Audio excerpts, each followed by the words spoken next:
কিছুমান ব্যক্তিয়ে এডিআৰিত ভুল উলিয়াবৰ কাৰণে দিনে ৰাতিয়ে বিৰামহীন প্ৰচেষ্টা কৰি আছে।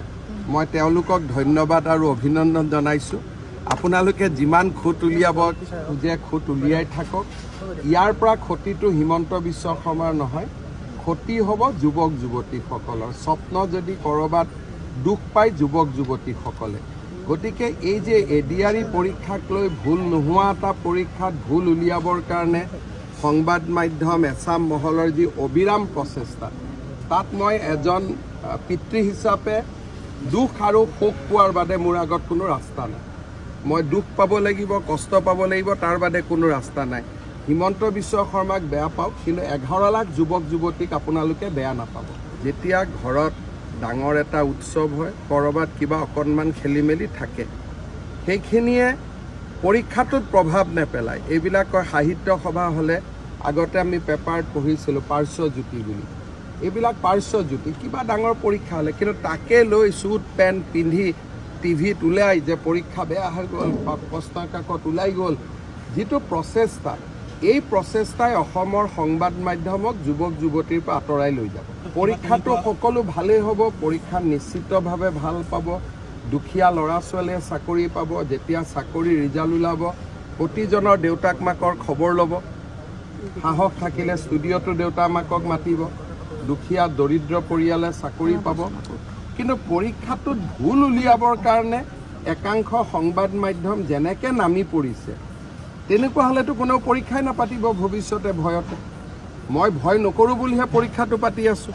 মোৰ পিছততো পৰীক্ষা পাতিবই মানুহে ভয় কৰিব।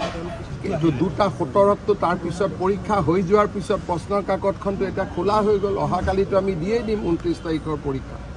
পৰীক্ষা হোৱাৰ পিছত প্ৰশ্নৰ কাকতখনৰ মূল্য কি থাকিব?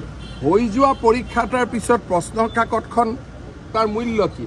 সেইকাৰণে মই এইবাৰ সেৱাক কৈছোঁ, প্ৰশ্নৰ কাকতখন ঘৰতে লৈ যাব দিব।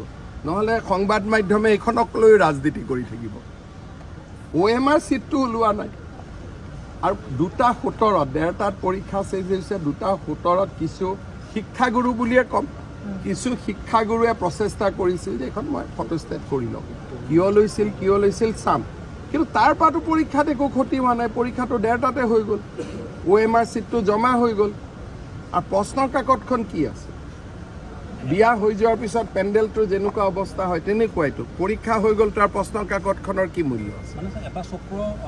চক্ৰ নহয়, আপোনালোকৰ ভিতৰতে আছাম। সেইটো চক্ৰ নহয়। কালিৰ পৰা জোতা পেণ্ট পিন্ধি ষ্টুডিঅ'বিলাকত 2-3টা টিভিটো এইটোৱে জঁপিয়াব আৰম্ভ কৰিলে। মোৰ চিন্তা এইটো যে সংবাদ মাধ্যম ৰাইজৰ পৰা কিয় আঁতৰি গৈছে ইমান? আপোনালোকে ইমান আঁতৰি যোৱাৰ প্ৰয়োজন নাই। 11 লাখ ল'ৰা ছোৱালীক পৰীক্ষা বেয়া হোৱা বুলি কৈ দিলে, ৰাতিটো 2-এজনে আত্মহত্যাও কৰি ল'লেহেঁতেন দুখত কষ্টত। যে ইমান পৰীক্ষা দিলোঁ, চৰকাৰক এটা সোধা নাই যে কি ঘটনা হৈছে। আগতে নিউজ বজাই দিলে।